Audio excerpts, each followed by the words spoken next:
औज़ु बिल्लाहि मिनश्शैतानिर्रजीम बिस्मिल्लाहिर्रहमानिर्रहीम अस्सलामु अलैकुम वरहमतुल्लाहि वबरकातुहू।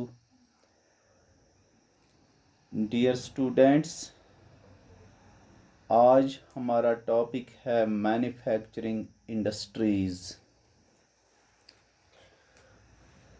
We know production of goods in large quantities after processing from raw materials to more valuable products is called manufacturing. Many of the natural resources cannot be utilized directly without processing. Therefore, we manufacture cloth from cotton, sugar from sugarcane, paper from wood. यानी manufacturing industries जो हैं, यानी जिस वक्त production of goods हम large quantities में करते हैं, यानी प्रोसेसिंग के बाद, यानी प्रोसेसिंग ऑफ रॉ मटेरियल जब हम करते हैं, फिर वो मोर वेल्यूएबल प्रोडक्ट्स बनते हैं, उसे हम मैन्युफैक्चरिंग कहते हैं। क्योंकि बहुत सारे नेचुरल रिसोर्सेज ऐसे हैं जिनको हम डायरेक्टली यूज़ नहीं कर सकते हैं, यूटिलाइज नहीं कर सकते हैं, क्योंकि हमें पहले प्रोसेसिंग करनी पड़ती है। जैसे हम मैन्युफैक्चर करते हैं क्लॉथ, ये कॉटन से हम बनाते हैं, शुगर यानी शुगर कैन से बनाते हैं, और पेपर जो है ये हम वुड से बनाते हैं। अब ये मैन्युफैक्चरिंग जो है इसकी क्या इम्पोर्टेंस है? Manufacturing industries not only help in modernizing agriculture, which forms the backbone of our economy, they also reduce the heavy dependence of people on agricultural income by providing them jobs in secondary and tertiary sectors.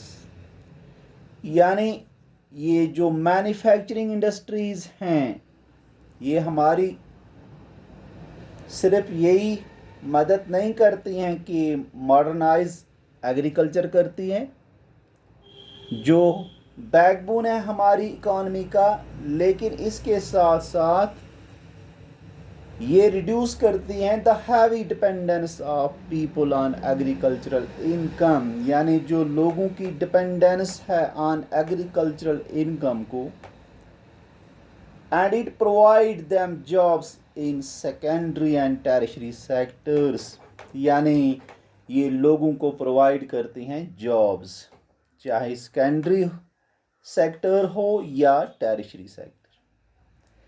Industrial development eradicates unemployment and poverty from our country. इसके बाद क्या है इसकी importance? यानी industrial development के ज़रिए क्या होता है, इससे अनएम्प्लॉयमेंट ख़त्म होती है, पुअर्टी ख़त्म होती है। This was the man philosophy behind public sector industries and joint sector industries in India. It was also aimed at bringing down regional disparities, यानी जो regional disparities हैं, by establishing industries in tribal and backward areas, यानी industries को establish किया जाता है tribal areas में, backward areas में। नेक्स्ट इम्पॉर्टेंस क्या है इसकी? Export of manufactured goods expends trade and brings in much needed foreign exchange, यानी एक्सपोर्ट ऑफ मैन्युफैक्चर्ड गुड्स से क्या होता है, यानी ट्रेड में इजाफा होता है, यानी for foreign exchange. Now geographical factors which influence the location of an industry, यानी कौन कौन से geographical factors हैं जिनका इन्फ्लुएंस होता है on the location of an industry. Number 1, raw materials. Large quantities of raw materials are needed for industries. Therefore, industries are located near the sources of raw materials. It saves the cost of transportation. पहला geographical factor क्या है इसमें, वो raw materials हैं, क्योंकि हर एक industry के लिए हमें चाहिए large quantity of raw material. और इंडस्ट्रीज जो हैं इनकी लोकेशन कहाँ पे होती हैं, उन्हीं जगहों पे जहाँ पर सोर्सेज ऑफ रॉ मटेरियल्स होते हैं। और इससे क्या बेनिफिट मिलता है, it saves the cost of transportation. Cost of transportation जो है वो सेव होती है इससे। Number 2, labour. Cheap and skilled labour. Cheap and skilled labor is essential for location of industries. Gilas industry in Firozabad, sports goods industry in Jalandhar are located due to the availability of skilled labor.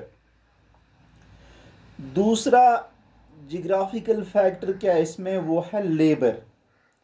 यानी industries के अंदर हमें cheap और skilled labour की ज़रूरत पड़ती है। जिस वक्त लोकेशन होती है किसी भी इंडस्ट्री की, जैसे गिलास इंडस्ट्री जो फिरोज़ाबाद के अंदर है, या स्पोर्ट्स गुड इंडस्ट्री जलंधर के अंदर है, ये वहाँ पे क्यों लोकेट हुई है, इनकी लोकेशन क्यों वहाँ पे हुई है, क्योंकि वहाँ पर अवेलेबिलिटी ऑफ स्किल्ड लेबर है। Number 3, market. The entire process of manufacturing is useless until the finished goods reach the market.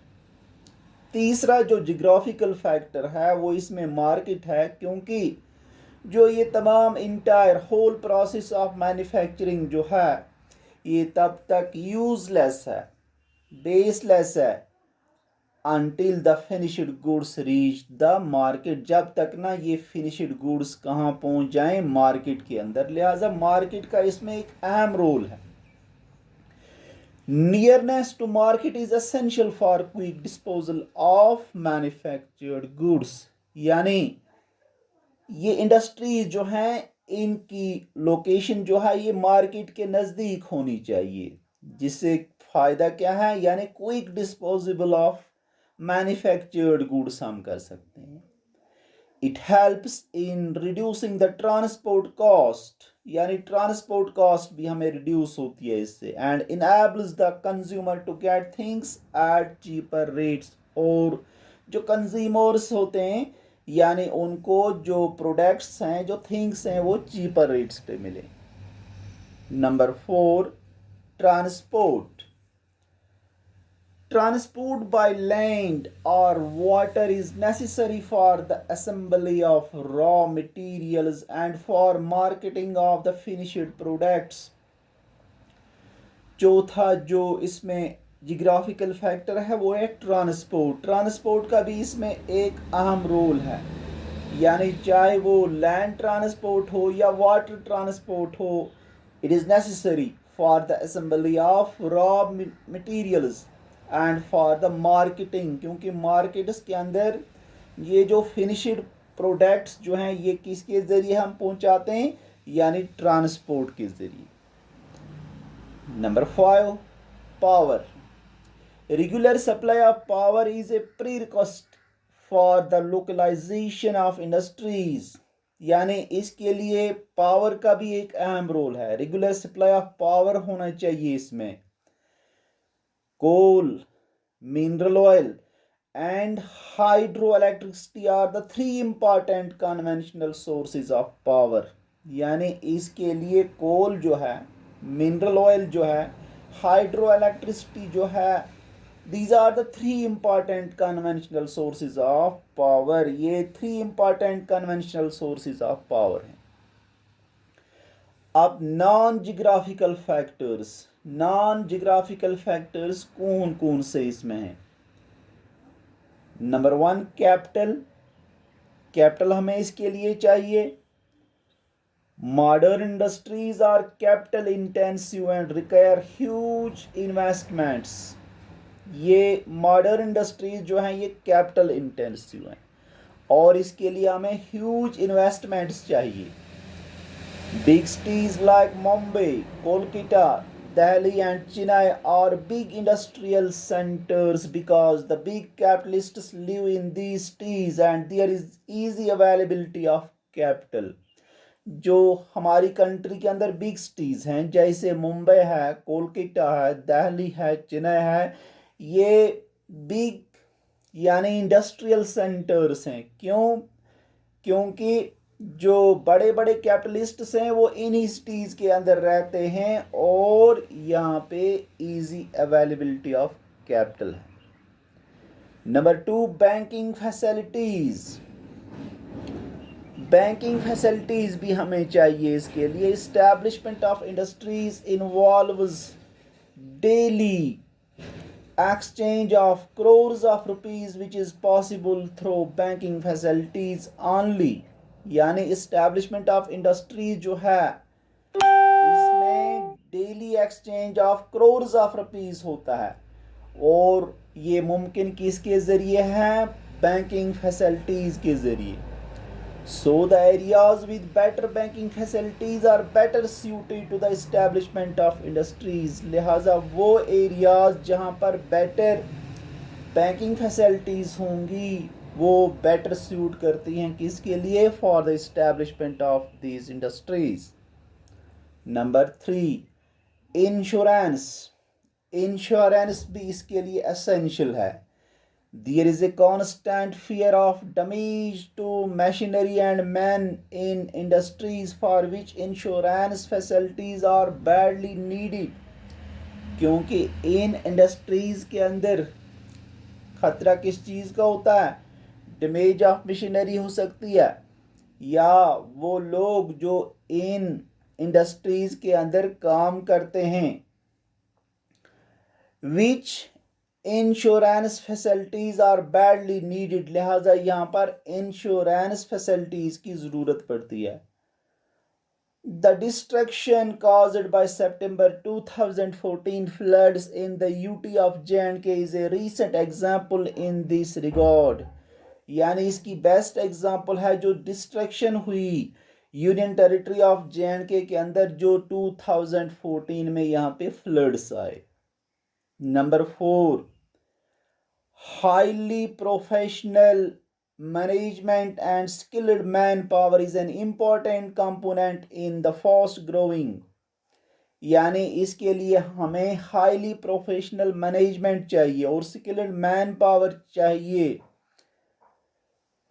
Information technology and e commerce industry due to which it gets concentrated in certain favoured pockets such as Bangalore, Hyderabad and Pune।